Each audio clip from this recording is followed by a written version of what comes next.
when I talk to you, ChatGPT 5, I have a token window of 128,000 tokens, which is equivalent to about 300 pages of text.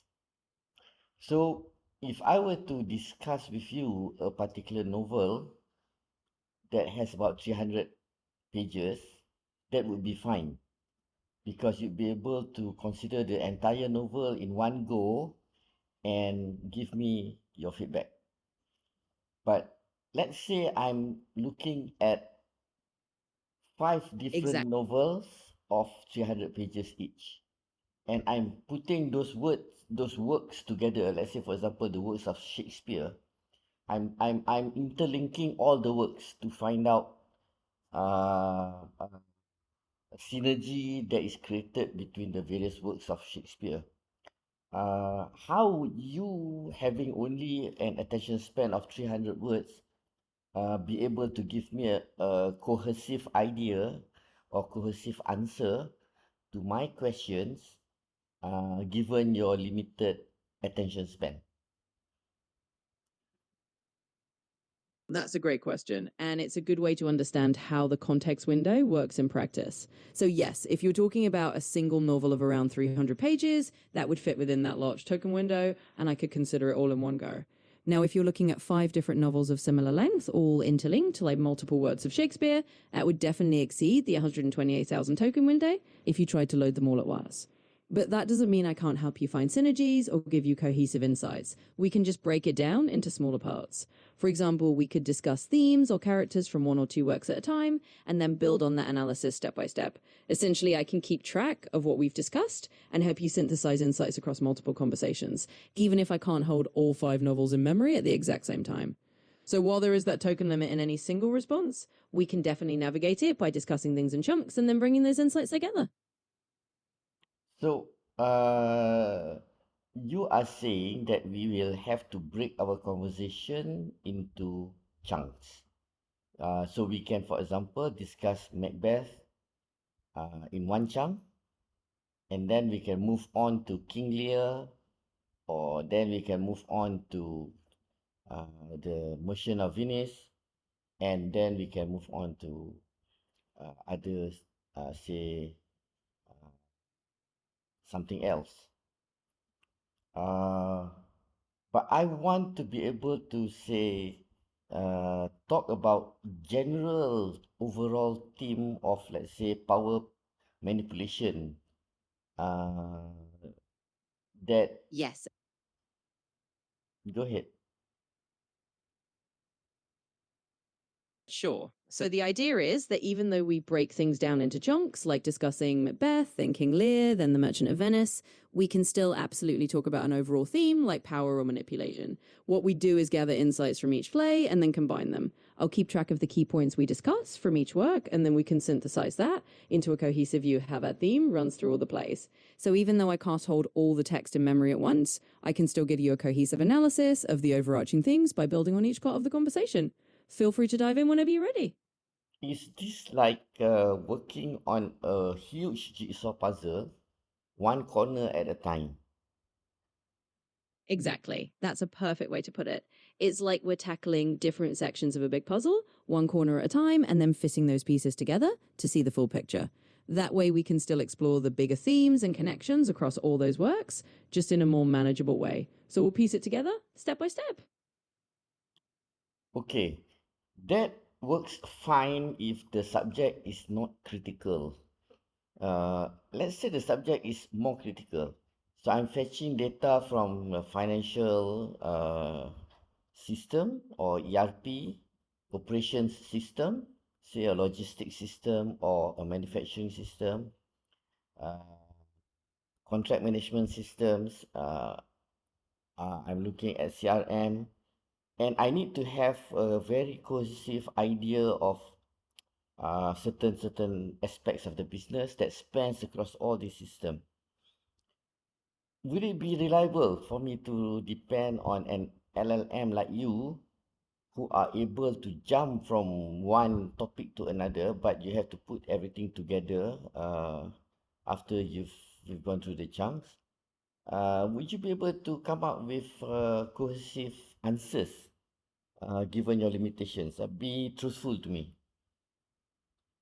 Absolutely. And I appreciate the question. So, to be completely honest, there are some limitations when you need a very cohesive real time overview that spans multiple complex systems like financials, ERP, logistics, CRM, and so on. An LLM like me can definitely help you connect the dots and provide insights, but it might not be as seamless as having a single system that already integrates all that data.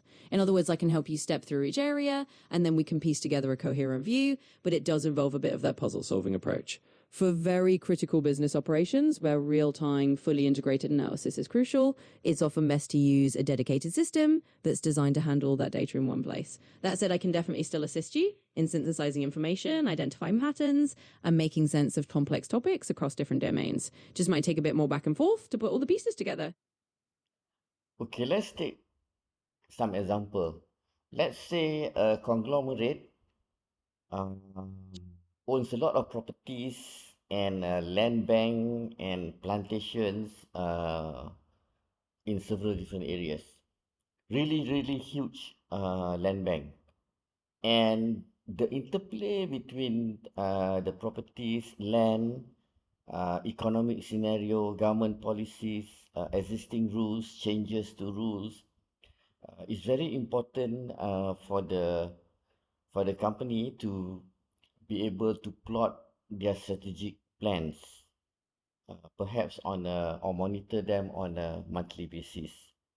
So, for instance, they may have plantations that are growing old and not productive anymore, and they will need to replant this plantation, which will involve heavy investment as well as a waiting time before the plantation bears fruit, or they can convert that to some property, depends on the attractiveness of the area to be converted into, say, commercial, industrial, and residential areas. And we have to look at the government policies, plans in the area, because converting also requires time and money will be spent that will be stuck in that direction if they should pursue that direction. So the information that we need to digest in order to answer this kind of questions reside in the ERP, reside in the documents about land banks, minutes of meetings, progress reports, reports of interaction with authorities, government reports, economic reports about investments in the area, about the growth in the area, problems in the area. So we really have to digest a lot of information from different sources in one go in order to reply to this kind of questions. So you were talking about a dedicated system that is needed rather than to use general LLMs. So describe to me the components of such a dedicated system that would be able to fetch information accurately, dependably, in order to form sound reasoning and to recommend correct actions to the user. This is very important because if you recommend the wrong actions, it will mean huge losses. It's very difficult to retrace or to backtrack. Over to you. Absolutely. And that's a really important scenario. In cases like that, where you need to synthesize detailed real time information from a variety of critical sources and make highly reliable strategic recommendations, you'd indeed want a dedicated system that's specifically designed for that kind of integrative business intelligence. Here are some key components such a system would have. Data integration layer. This component pulls in data from all the relevant sources, such as ERP systems, land bank records, financial reports, government policy documents, and economic data.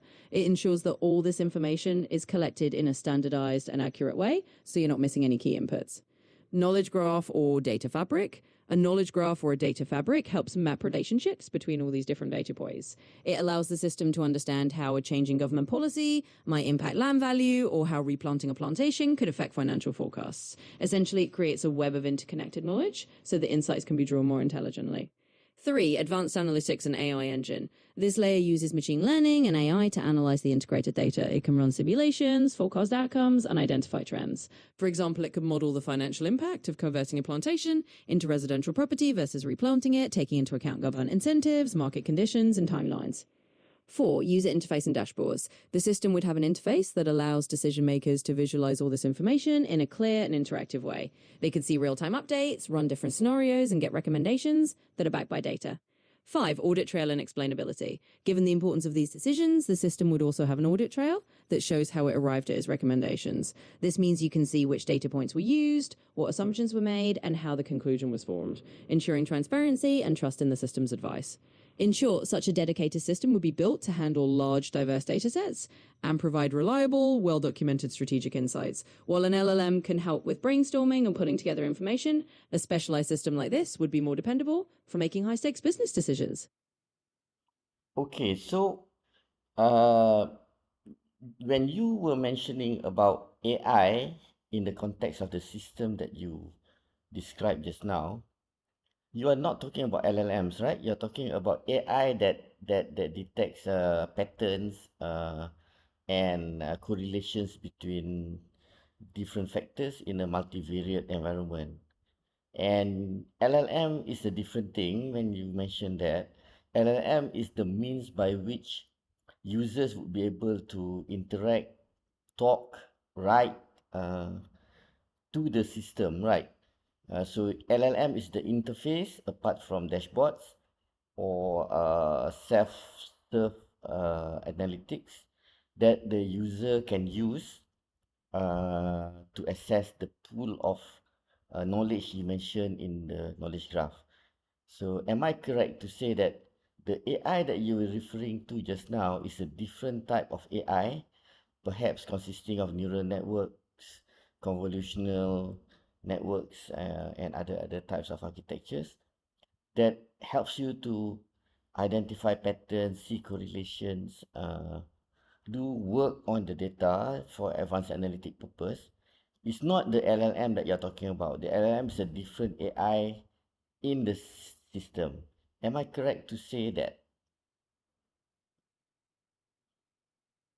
Yes, you're exactly right. What I was describing is indeed a different type of AI. The core analytical AI in that dedicated system would be focused on things like pattern recognition, multivariate analysis, predictive modeling, and correlation detection. It might use neural networks, other machine learning techniques, and advanced analytics to do the heavy lifting on the data side.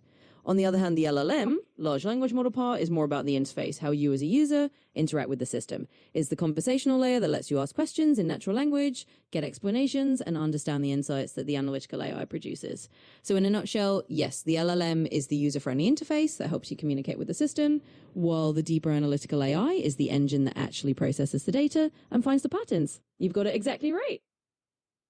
Okay, so I have here a Gemini Studio, and I have a subscription to Neo4j Graph, which I can host on Azure.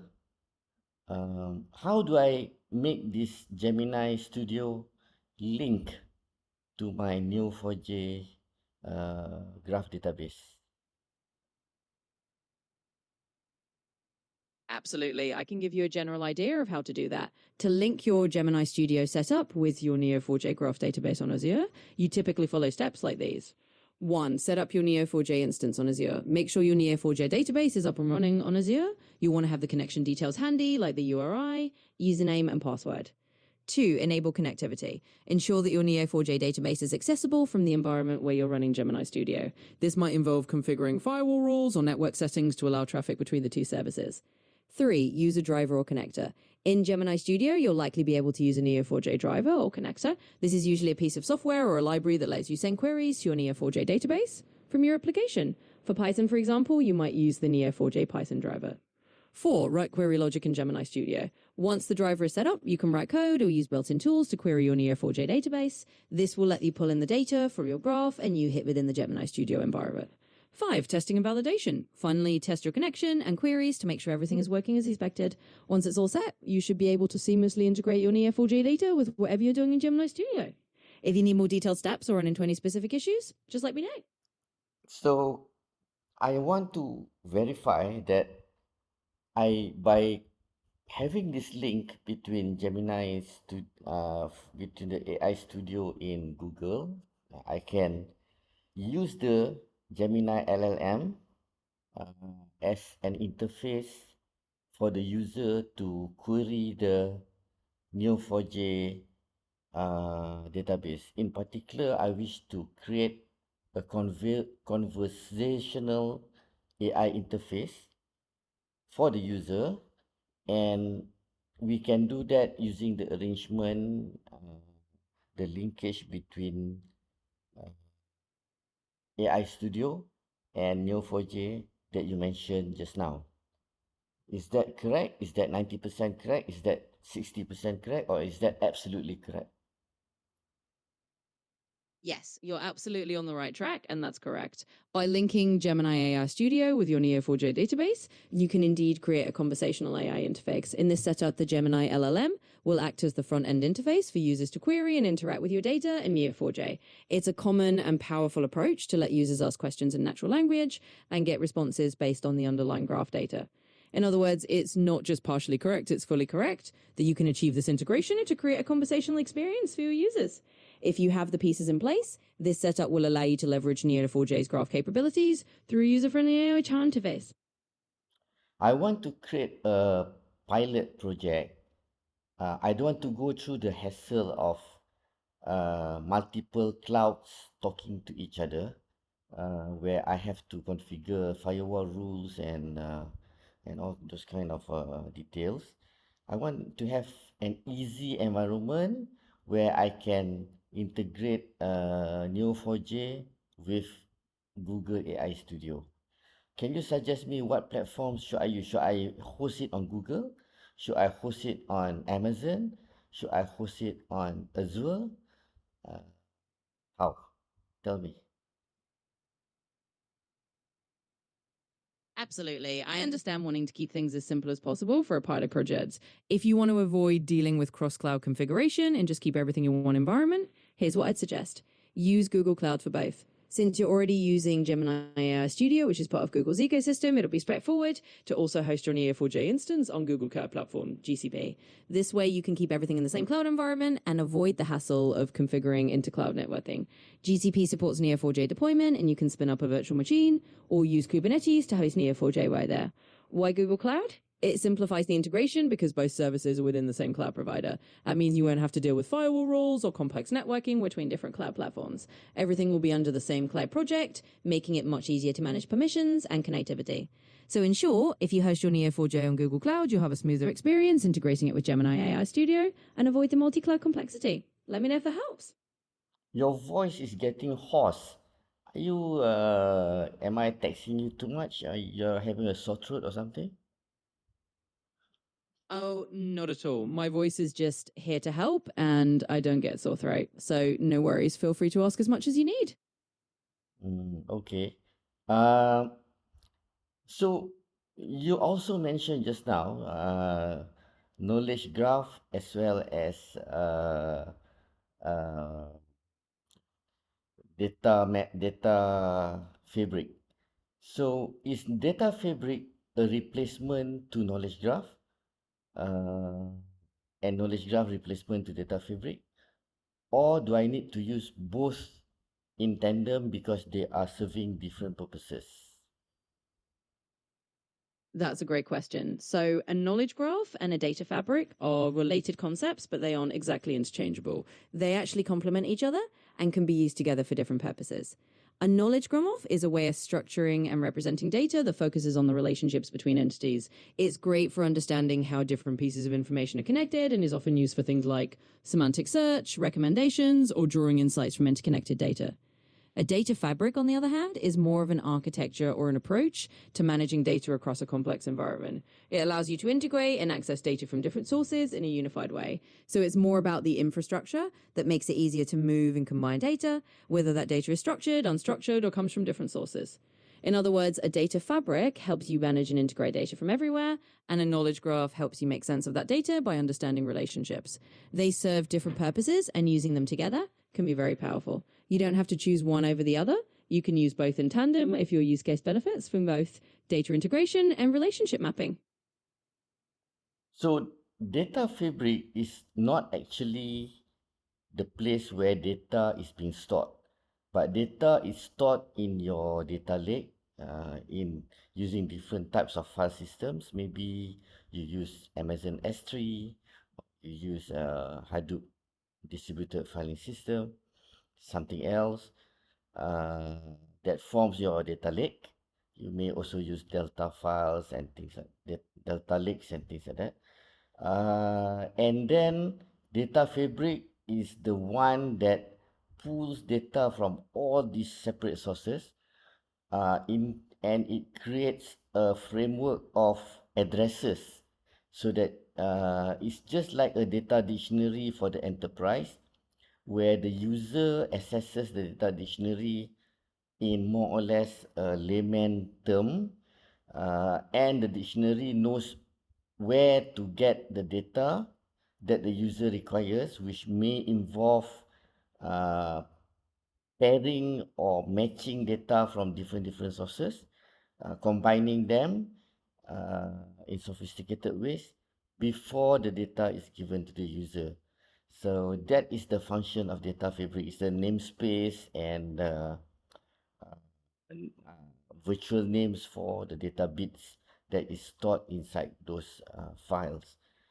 Am I correct in my description of data fabric? Yes, you're spot on with that description. A data fabric isn't where the data is physically stored. Instead, it's exactly as you said, it's like a virtual layer or a data management framework that makes it easier to access and integrate data from all those different sources, like your data lakes, your Delta lakes, S3 buckets, or whatever other storage systems you're using. In essence, a data fabric provides a unified layer that abstracts away the complexity of where the data is stored. It gives you a sort of namespace or data catalog so that users can query data in a simpler, more intuitive way. The data fabric then knows how to fetch and combine that data behind the scenes, often applying transformations or aggregations as needed before delivering it to the user. So you're absolutely correct. The data fabric is more like the intelligent connective tissue that ties all your data sources together and makes them accessible in a seamless way. So with that description, would it be correct to say that you don't actually need to have the data fabric layer if your setup is small and simple? But as your setup becomes very complex, multi heterogeneous and stuff like that, the data fabric simplifies your access and ensures correct access of the correct data and scalability and stuff like that. Yes, that's exactly right. You've got it. If your setup is relatively small and simple, you might not need a data fabric layer at all. You can just connect directly to your data sources and manage them in a more straightforward way. But as your environment grows more complex, with many heterogeneous data sources and a need for scalability and consistent access, a data fabric becomes really useful. It simplifies how you handle and access data across the board, making sure you get the right data at the right time and that everything scales smoothly as you grow. Okay. I also need to know the functions of this data lake. Uh, is the data warehouse sitting inside the data lake? How about S3 buckets? Do they sit inside your data lake or outside your data lake? So what is inside this data lake? Sure, let's break that down a bit. A data lake is essentially a centralized repository where you can store all sorts of raw data, whether it's structured, semi structured, or unstructured. So think of it as a big storage pool where you can dump data in its native format without having to transform it first. Now, in terms of what sits inside a data lake, real data, this is the core of a data lake. You might have data coming from logs, sensor data, transactional data, social media feeds, pretty much any kind of data source, all stored in their original form. S3 buckets or similar storage. Yes, S3 buckets, if you're on AWS or other cloud storage options, can be part of your data lake. They're basically the physical storage layers that hold your data files. A data lake can span multiple storage systems, but they all form part of that single logical lake. Data warehouse. A data warehouse is a bit different. It's typically a structured environment where data is already clean, transformed, and optimized for querying and analysis. Sometimes data lakes and data warehouses are used together. You might pull raw data into a data lake first and then move refined data into a data warehouse for more structured analytics. But the data warehouse isn't necessarily inside the data lake, it's more like a separate, more organized layer that you might build on top of it. So inside a data lake, you have all your raw and diverse data, often spread across things like S3 or other cloud storage. The data warehouse is a different component that you might use to structure and analyze that data after it's been processed. Okay, to clarify and give a better understanding of the position of the data lake in processes, as you mentioned, data lake is typically used to store all kinds of data that came from all kinds of sources. And data warehouse is not inside the data lake, but it's normally outside and resides in a more organized place. So people call data pipelines as segments of bronze layer, silver layer, gold layer.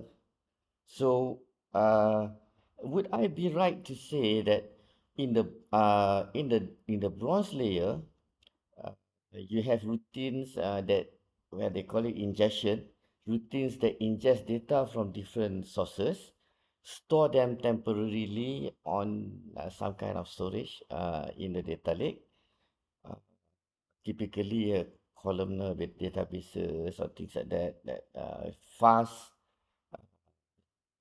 you Yes. cater for to streaming and all this kind of thing, and then once the raw data is already inside the bronze layer, you have the silver layer then fetching the data in an asynchronous manner. Uh, so the bronze layer data acts as a buffer between, say, real-time data feed and the silver layer, because this could be operating on different timings depending on the processing capabilities and creation of new data events happening in the real world and things like that. So you need to have a buffer between the data that is created and the processing of that data. It's just like incoming warehouse, in a logistic situation. You store your raw materials in a warehouse first before your factory takes them and process them. You do not take the raw material off from the ship and immediately send it to the factory, because you will need to have something to do with mismatch of timing and things like that. Asynchronous. So then the silver layer takes this raw data from the bronze portion of the data lake, and then it processes them, and then it stores the whether it's intermediate result, like a work in progress result, or the finished result into some kind of a storage on the silver layer, which is also on the data lake. And finally, uh, objects like the data warehouse or data lake house or something will fetch the data, structured data into the data warehouse, and unstructured data into lake house. Or you might have some kind of a relational database or something that fetch the processed data. That's the data that has been combined, that has been filtered, that has been transformed from the storage output of the silver layer, which is the gold layer. And then the warehouse and all that does whatever they need to be done.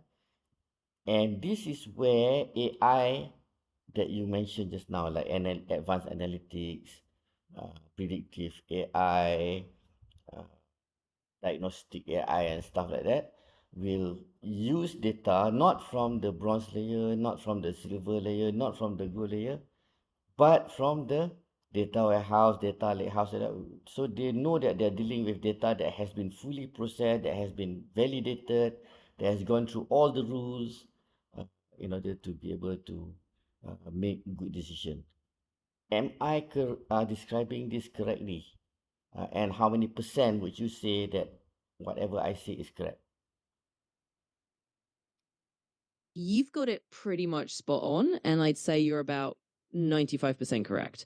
The bronze, silver, and gold layers you described are exactly the kind of data pipeline stages that organizations use. The bronze layer is indeed that raw data stage where you ingest data from various sources. The silver layer is where you do some cleaning, transformation, and maybe create intermediate results. And the gold layer is where you have that refined, ready for analysis data that you might put into a data warehouse or a data lakehouse. So you're right that by the time you get to that gold layer and you're putting data into a warehouse or a lakehouse, that's the data that your advanced analytics, your predictive AI, and all of those other tools will use. That's the layer where the data has been validated, transformed, and is ready for reliable decision making. So you've got the concept down really well. Thank you. Let's say, for example, an organization already has dashboards, and these dashboards are coming from a data warehouse that they have built before. So it would not make sense for them to stop using those dashboards, create a new dashboard, and fetch the data from the data warehouse that is coming out from this bronze, silver, and gold layer in the pipeline that we mentioned just now. Instead, this pipeline should consume data from the data warehouse that has already been built inside the organization and supplement those with data that's not there yet. This saves cost, saves time, and it also uh, uh, prevents from wasted resources where the ROI from the previous data warehouse has not been achieved. We don't want to write off that data warehouse effort, but rather to use that, capitalize on it, moving forward. Would this be the correct strategy? Yes, absolutely. That would be a very practical and strategic approach. There's no need to reinvent the wheel if the organization already has a functioning data warehouse and existing dashboards that are providing value. In fact, what you're describing is often how organizations evolve their data architecture over time. By layering on these new pipelines and integrating with the existing data warehouse, you can enrich the data that's already there rather than replacing it. This way, you can leverage the investment and effort that's gone into building that warehouse and those dashboards, while also adding new capabilities and data sources as needed. Is a balanced approach that helps you grow your data infrastructure incrementally without losing the value of what you already have. So, yes, that's definitely a smart and correct strategy. Okay, this conversation is making me feel very sleepy. What do you suggest that I do next? Well, if you're feeling sleepy, it might be a good idea to take a little break. Maybe step away, stretch your legs, get a glass of water, or even just have a quick rest. Then you can come back refreshed and ready to dive back into things whenever you're feeling more awake. Just take it easy and listen to what you need. Thank you very much. You're very welcome. Glad I could help. If you have any more questions off your break, just let me know.